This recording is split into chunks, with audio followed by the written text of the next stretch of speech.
All right, hey VC, how you doing? My name is Jamie. Thanks for stopping by, and yeah, let's take a look at some more vinyl. These are some more recent finds, not so recent finds. Got some prog rock to start things off. Surprise, surprise. This time we've got the third album from The Nice, simply called Nice or The Nice, and this is their third album, of course, with Keith Emerson, and this is really setting the template for the music of Emerson, Lake and Palmer. This is great prog rock, great playing on this one. Now, as I recall reading, there were some distribution issues when this first came out. I think it was on the Immediate label, but then they switched from Columbia CBS to Capitol.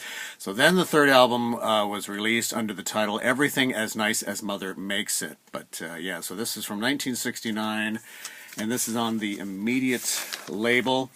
And I think there was also issues when they then retitled it, reissued. They shortened the song Rondo 69, and on this version it's over 8 minutes, 8.5 minutes. I think they shortened it under 8 minutes.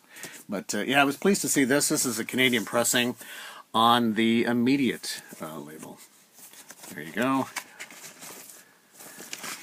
And a great, great classic rock at its finest. And I don't have very much Nice in my collection, so I was really pleased to come across this third album on the classic Immediate label with Emerson, Lake and Palmer rocking at their finest. And side two of this, side one is studio tracks, and then side two is recorded live at Bill Graham's Fillmore East with Eddie Kramer engineering. So very cool.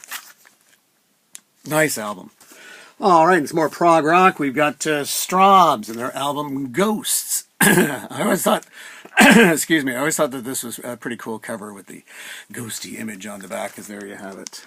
That photograph without the little ghosty image there. So this is after Rick Wakeman has left the band. Certainly this is from 1975. Nice listen overall, nice proggy sounds.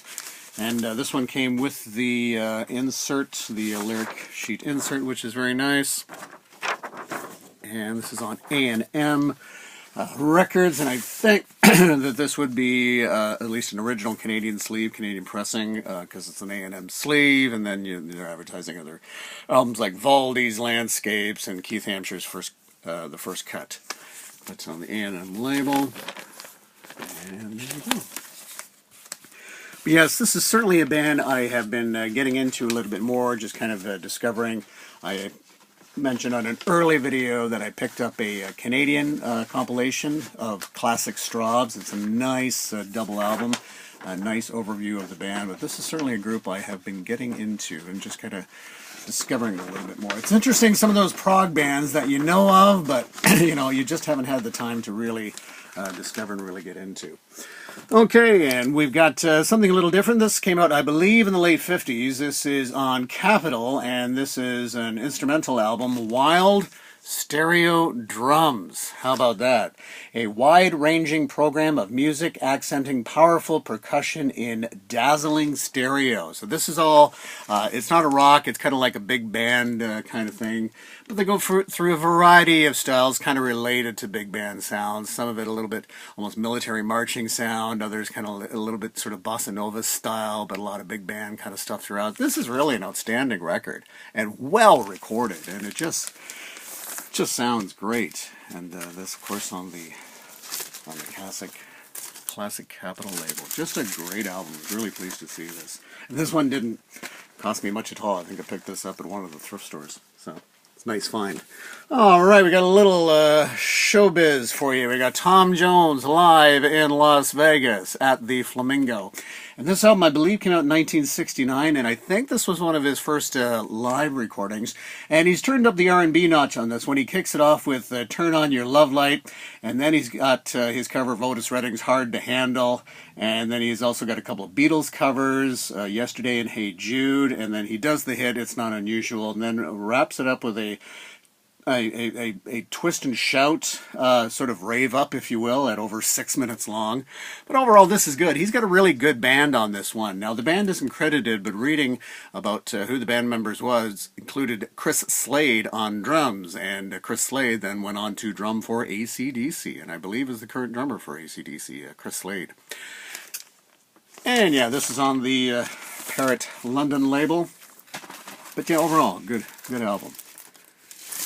Alright, and something a little different. Didn't know much about this. Kind of picked this up one of the thrift stores sort of thing. This is Earl Grant, Ebb Tide. I'd sort of heard about Earl Grant. He was kind of a organ guy, piano guy, and he has nice saxophone work on this one.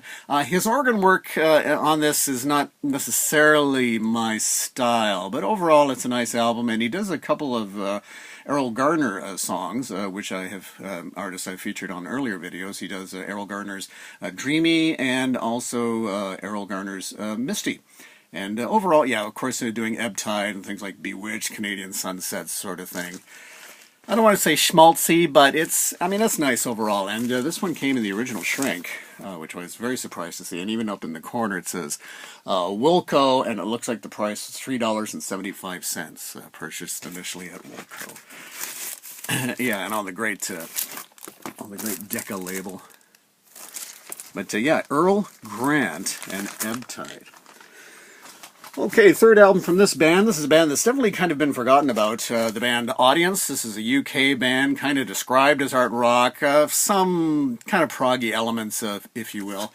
But this is, I believe, their third album, and again, they have some songs that were different from the UK release as opposed to North America. But overall, I really like this album. This album's got a good sound.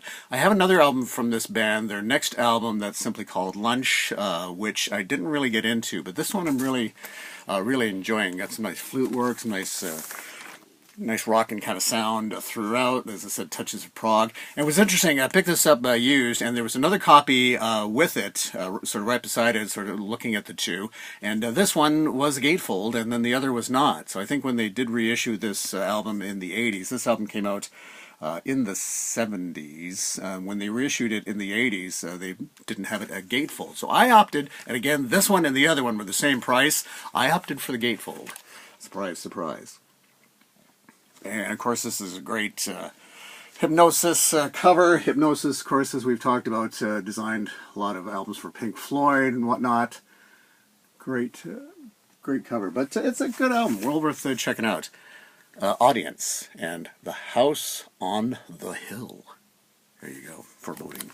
And another Hypnosis cover on this one. Hypnosis also did a lot of covers for Al Stewart, and picked up Al Stewart's Year of the Cat. This is a nice record. I mean, you could definitely say this is very much in the smooth yacht rock variety, but front to back, like it's a good album. It's a nice listen overall. Year of the Cat's a great song, and then On the Border was another big song from this. And nice to see the gatefold, and as I mentioned, this is also a Hypnosis design cover. And yeah, Hypnosis did a lot of covers for Al Stewart as well. Okay, a little Canadian content. We've got Mystery Walk from M+M. M+M were originally known as Martha and the Muffins. They had the big hit Echo Beach, and then they released this one. They kind of shortened their name to M+M. This one came out in 1984 and featured the big hit Black Stations, White Stations. And overall, this is a great album. It's 80s, but it's got a nice funk thing going on. The minor hit from this was the song Cooling the Medium, and this was co-produced by Daniel Lanois. Show you the inside. Not a lot to the graphics, but interesting overall. Yeah, it's a good album if you haven't had a chance to hear it. As I said, it's 80s, but with a little bit more kind of funky thing going on. Alright, so there's that. And came across this one, didn't know much about this artist, and when I saw the title of the artist, and I was trying to think, what was the hit that this artist had? This is Glenn Yarborough, and the hit that he had was Baby, the Rain Must Fall, or Baby, the Rain's Gonna Fall. Not featured on this one, but this is Glenn Yarborough and Honey and Wine. And overall, this is a pretty kind of folky singer, I don't want to say quite singer-songwriter, but definitely in the folky vein. It's okay, like Honey and Wine, the title track's not too bad. He has a way of singing that's maybe not my most favorite style, that sort of vibrato that he's kind of got going on, but overall, not too bad. And this was on the RCA Victor Dynagroove recording. Yeah, the classic RCA label there. Alright, and picked up this one. I've just been getting into this artist lately, and another great one, Issac Hayes, Movement. And again, another great album, Issac Hayes. And you're talking 4 tracks on it with a 12-minute version of the Beatles tune Something. Unfortunately, Bob, whoever owned this previously, wrote his name there. Thanks, Bob. But overall, it plays great, and of course the classic gatefold on that. Issac Hayes Movement. What an artist. Okay, well, that's going to wrap it up for this one. And we'll chat again, probably another unboxing this week. So stay tuned for that. And again, thank you to all the subscribers and appreciate all the comments too. Take care. Bye-bye.